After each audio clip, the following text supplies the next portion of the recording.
if I asked you to picture a medieval bath, what do you see? A filthy peasant avoiding water for months? A freezing stone castle where no one has washed in years? That image is powerful, and it is mostly wrong. When I first began digging into household records, medical treatises, monastic rules, and city ordinances from the later Middle Ages, I expected confirmation of the stereotype. Instead, I found contradiction. Bathing was not absent. It was debated, adjusted, sometimes embraced, sometimes feared. In the early and high Middle Ages, bathing was common in many parts of Europe. In regions shaped by lingering Roman infrastructure, public bathhouses operated openly. Heated rooms, wooden tubs, steam, attendants who were licensed and taxed. In German cities, bathhouse keepers appear in municipal records. In Paris, regulations governed how baths were run. These were not secret dens of filth. They were social spaces. People bathed for cleanliness, yes, but also for relaxation and community. Then the 14th century changed everything. The Black Death did not just kill, it destabilized certainty.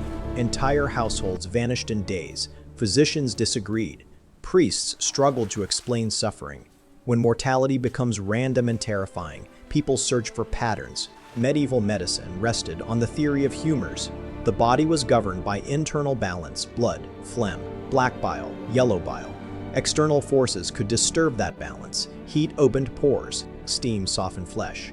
And increasingly, physicians warned that open pores allowed corrupted air to enter the body. If disease traveled through foul air, what they called miasma, then hot bathing suddenly looked dangerous.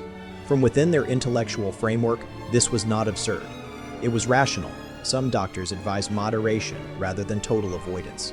Others suggested wiping the body with cloths instead of full immersion. By the 15th century, medical texts cautioned that prolonged hot baths might weaken the constitution. Fear does not erase habits instantly, but it reshapes them. In several regions, public bathhouses declined. Not everywhere and not all at once, but noticeably. Plague outbreaks made crowded steam rooms seem risky. At the same time, moral suspicion grew. Authorities in some cities associated bathhouses with prostitution and disorder. Regulations tightened, closures followed. Yet medieval people did not simply surrender to dirt. Hygiene adapted. Linen undergarments became essential to bodily care. A clean linen shirt against the skin absorbed sweat and oils. Changing linen regularly removed grime without requiring full immersion. Textile historians note how central linen was in wardrobes across social classes, especially among those who could afford multiple garments. In effect, clean linen functioned as a technology of cleanliness. Soap also existed. Made from animal fat and wood ash, it was alkaline and sometimes harsh, but chemically effective at cutting grease. Soap-making guilds operated in Mediterranean cities. Recipes survive. This was not ignorance of basic cleansing principles. And then there is the question of climate. Imagine winter in a stone manor. No central heating. Smoke lingering in rafters. Water drawn from a well, hauled in buckets, heated slowly over a fire that consumes precious wood. Heating enough water for a full bath demanded labor and fuel that might otherwise cook food or warm a family through the night. In that context, skipping frequent immersion was not laziness, it was calculation. When I try to place myself there, I have to ask honestly, would I burn scarce firewood every few days for comfort, or would I ration it for survival? The answer feels less judgmental when framed that way. Bathing often became seasonal, more common in summer when rivers offered relief and heating water was easier. Written accounts describe communal bathing outdoors, shared tubs in private chambers, and even couples bathing together. Privacy existed, but so did practicality. People cared about smell. Court records mention disputes involving odor. Personal inventories list scented oils. Herbs such as rosemary, lavender, and sage were added to bathwater or carried in small pouches. Many believe these plants purified the air and guarded against illness. Cleanliness in medieval Europe was never a simple binary of clean versus dirty. It was a negotiation between medical theory, economics, fuel supply, morality, climate, and fear. When we measure them against modern plumbing and germ theory, we flatten centuries of lived adaptation into caricature. They inhabited a world of limited infrastructure and terrifying disease. Within those limits, they still sought warmth, dignity, and comfort. And that is where the real story of medieval bathing truly begins. If we move beyond castles and into monasteries, towns, and farmsteads, the picture grows even more textured. Monastic communities often scheduled bathing with remarkable regularity. Rules did not demand daily immersion, but they did acknowledge bodily care. Infirmaries frequently included bathing facilities for the sick. Cleanliness was tied to order, discipline, and spiritual clarity. Dirt was not a virtue, moderation was. Urban households reveal similar nuance. Probate inventories list wooden tubs, washing basins, ewers for pouring water over hands before meals. Hospitality manuals instructed hosts to offer guests water to wash. Clean hands before eating was not modern invention, it was etiquette. What changed most dramatically after repeated plague waves was confidence. Water itself did not become evil, but immersion, steam, crowded bathhouses, and excessive heat came to be seen as risky in certain circles. Physicians debated temperature, duration, and constitution. Some advised bathing only when the body was robust, and never immediately after meals. Others recommended perfumed cloths and partial washing. And still, ordinary routines persisted. Archaeological digs in medieval towns uncover combs, tweezers, ear spoons, nail cleaners. Personal grooming tools were common objects. That detail matters.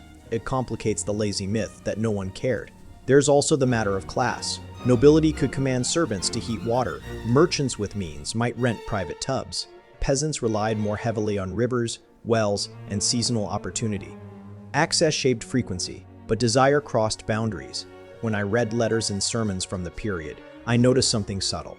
Writers criticize excess, not cleanliness. They warn against luxury, against vanity, against sensual indulgence in bathhouses that served wine and music. The anxiety is moral and medical, not a celebration of grime. By the 16th century, attitudes had shifted again.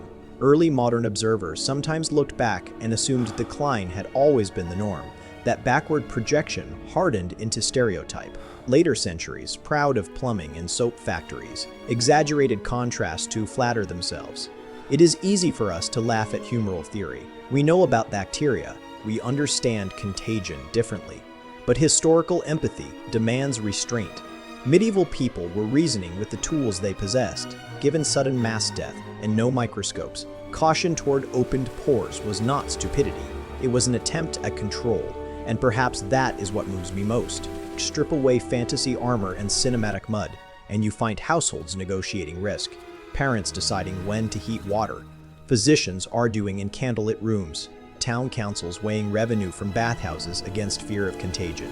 Individuals wanting, very simply, to feel comfortable in their own skin. Bathing was effortful. It required labor, fuel, time. It could be communal or private, medical or social, cautious or indulgent. It rose and fell with climate, with economy, with epidemic. Not a straight line toward modern hygiene, but a series of adjustments. So the next time someone jokes that medieval people never washed, I think of linen drying by a hearth, of herbs steeping in warm water, of a wooden tub carried into a chamber on a summer evening, of someone lowering themselves into heat after weeks of work, closing their eyes and breathing out. Not primitive, not oblivious, just human beings navigating uncertainty the best way they knew how. History rarely moves in absolutes. It bends with fear, with weather, with belief. Medieval bathing was never a dark age of dirt, nor a golden age of marble pools. It was a living practice shaped by knowledge and limits. And when we look closely without mockery, we see not filth but resilience, a quiet insistence on care, even when the world felt fragile. That persistence, more than the bath itself, is the point. For us all,